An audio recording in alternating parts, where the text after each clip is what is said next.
Dawlish had everything you'd expect from a top-tier recruit, a British pure-blood wizard.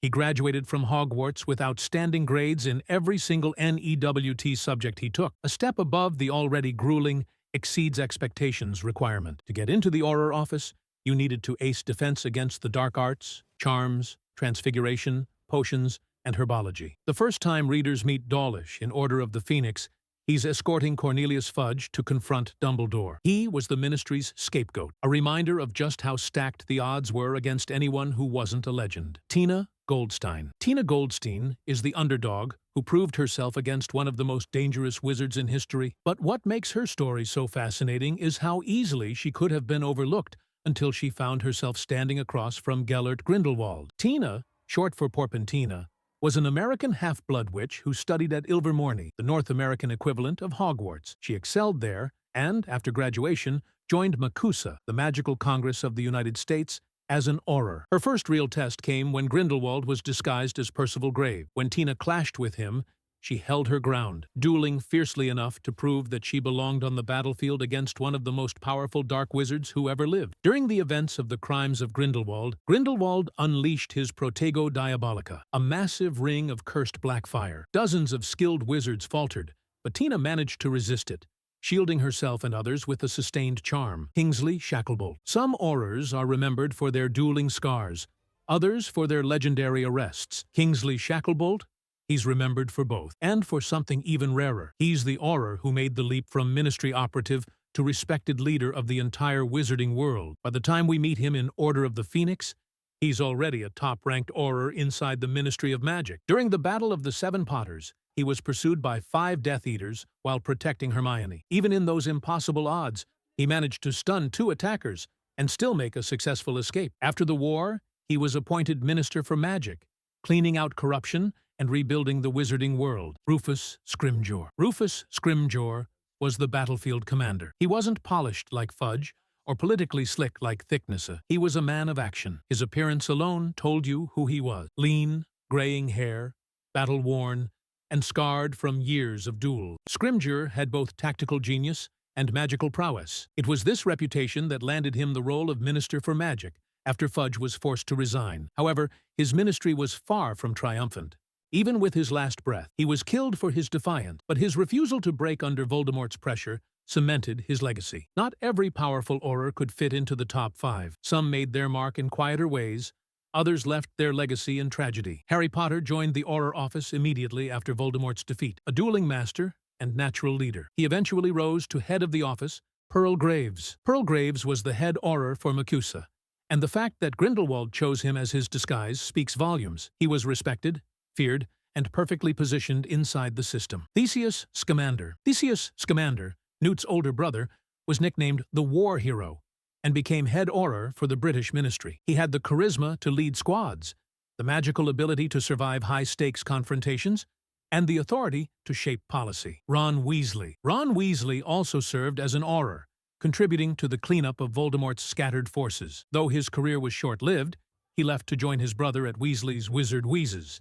He possessed the battlefield experience and tactical creativity to succeed. Frank and Alice Longbottom. Finally, Frank and Alice Longbottom. Few Aurors paid a higher price than Neville's parents. They were legendary fighters during the First War. But after Voldemort's fall, they were tortured into madness by Bellatrix Lestrange. They remind us that Aurors didn't just risk death. They risked everything, even their sanity. Harry's wand saved him with a golden fire. Ron's blew up in his face. And Voldemort's, it flat-out betrayed him. Why? It all comes down to 2 things: wood and core. The wood defines a wand's character, while the core fuels its magical power. Get the combination right, and you have an ally. Get it wrong, and your wand will make you vomit slugs. Let's talk about the cores. Phoenix Feather. Phoenix Feather is one of Ollivander's 3 supreme cores, and is the rarest. These wands are fiercely independent, almost stubborn, deciding when they will work at their best. They demand courage and persistence, not just raw power. The most famous example is the pairing of Harry Potter's Holly Wand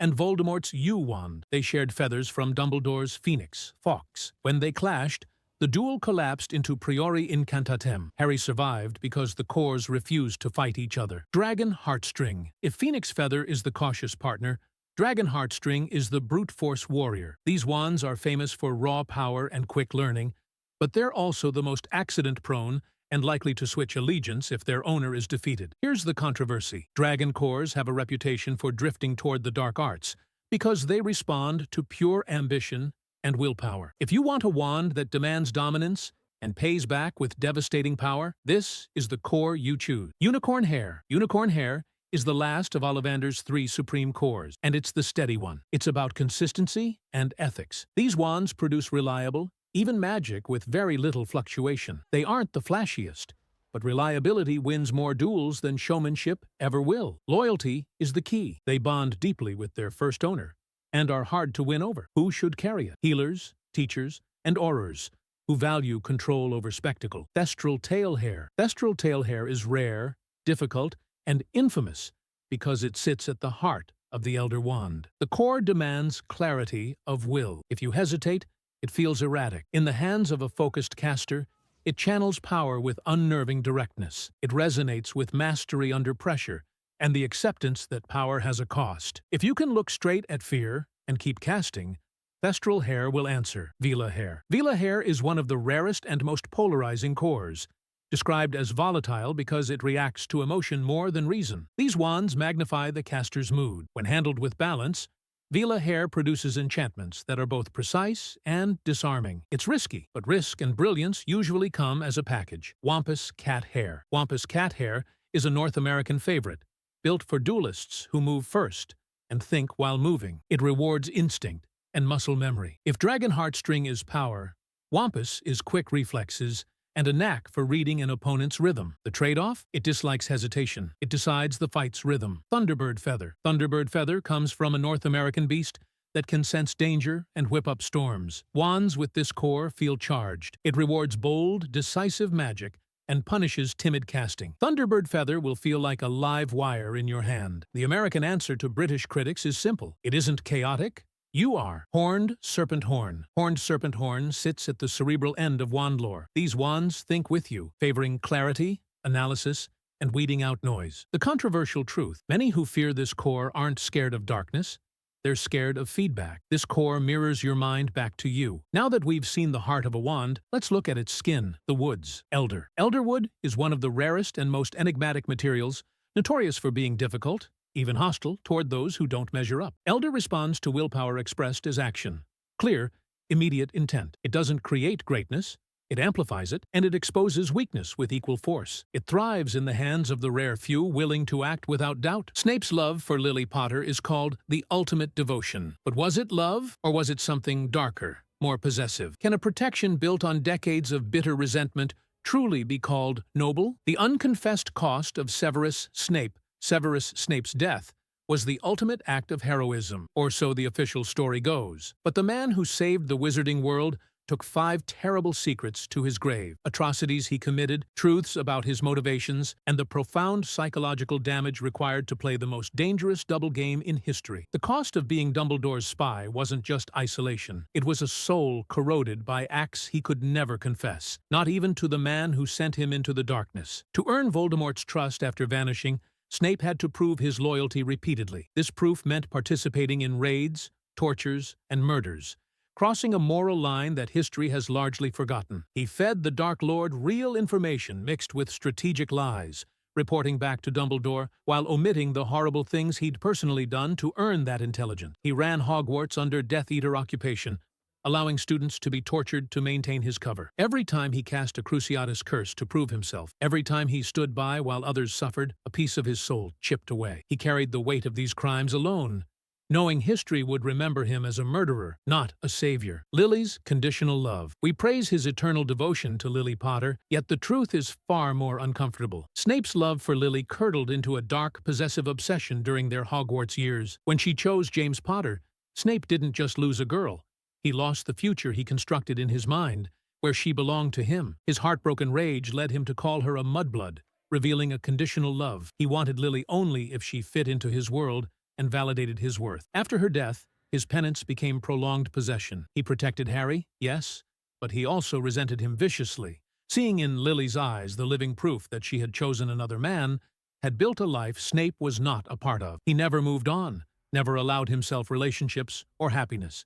His entire identity for 20 years revolved around a woman who had been dead longer than she'd been alive. He built a shrine to a dead woman in his mind and called it love, a possessive prison he chose to live in. The original sin. The darkest weight Snape carried was the knowledge of his original sin. He was directly responsible for Lily's death. In 1980, still a committed Death Eater, eager for approval, he overheard a fragment of Sybil Trelawney's prophecy at the Hogshead Inn and ran straight to Voldemort with the valuable intelligence. He never imagined the Dark Lord's equal could be Lily's child. When Voldemort chose to target the Potters, the horror crashed down on him. His own single act of loyalty to the Dark Lord had signed her death warrant. He rushed to Dumbledore, begging him to protect only Lily, revealing how twisted his priorities truly were. He cared nothing for James or Harry. Dumbledore agreed to protect them all in exchange for Snape's service, but the outcome was sealed. Snape was left with the unbearable knowledge that his own actions had caused the death of the only person he ever cared about, a truth he never explicitly admitted to Harry. The unforgivable mask, even before Lily's death, gave him a reason for repentance. Snape was a willing instrument of terror. He sought out the Death Eaters after Hogwarts in 1978, drawn by pure blood ideology and the promise of power. For roughly 2 years, he was an active Death Eater. This was not reluctant or coerced involvement. He took the Dark Mark willingly. During this time, the First Wizarding War saw countless tortures and family wipeouts, and Snape was on the front lines, wand to wand with monsters like Bellatrix Lestrange. We know he invented curses like Sectum Sempra, a spell created specifically to maim and kill. The most disturbing secret is that even after switching sides, dedicating himself to the Order, Snape never confessed these specific crimes, never named his victims. He took the specific body count, the names of people he tortured, and the families he helped destroy to his grave. The line between the mask of evil and his face became truly indistinguishable. The final sacrifice. His final, supreme sacrifice was the brutal culmination of this double life. Dumbledore asked him to orchestrate his own murder, to kill the only man who knew the truth, ensuring he would be remembered as a traitor, a coward, and Voldemort's creature. Snape murdered his one ally on that astronomy tower in front of Harry Potter, ensuring Lily's son would spend his final year believing the worst of him. He endured the hatred of everyone, staff, students, and the Order, while secretly protecting them all from the shadows. He died hated, reviled by everyone he ever protected. The final sacrifice was so complete, so total, that even in death, he chose vilification for the greater good. The Wizarding World is a lie. The most beloved fantasy series of a generation is riddled with holes so huge you could fly a Hungarian horntail through them, and the rules of magic break at the most critical moment. Can you handle the truth? You think you know every Harry Potter plot hole? The misted thestrals, the Marauders' map mistakes, the time travel headaches? Think again. These are the moments where the logic of the Wizarding World quietly packs its trunk, grabs a broom, and flies off without explanation. We're diving into the most baffling yet often overlooked holes in the canon. 1. The Secret Keeper oversight. First up, the original sin. Why James and Lily weren't their own secret keepers. The Fidelius charm hides a secret, like a location, within the soul of one chosen person, the Secret Keeper. That person is the only one capable of revealing the secret protected by the spell. When the Potters used the charm, they chose Peter Pettigrew, but the books never explain why they didn't just keep their own secret. Nothing in canon prevents it. The charm doesn't forbid self-keeping, and there's no magical rule stating it must be someone else. This means the Potters could have easily become their own secret keepers and avoided betrayal altogether. Instead, they entrusted their lives to the least trustworthy man in Britain. Given the result, it was definitively not the brightest move in wizarding history. 2. The selective trace problem. Next, the ridiculous inconsistency of the trace at Privet Drive. The Ministry monitors underage wizards through an enchantment called the Trace, which detects when magic is performed near them. The fatal flaw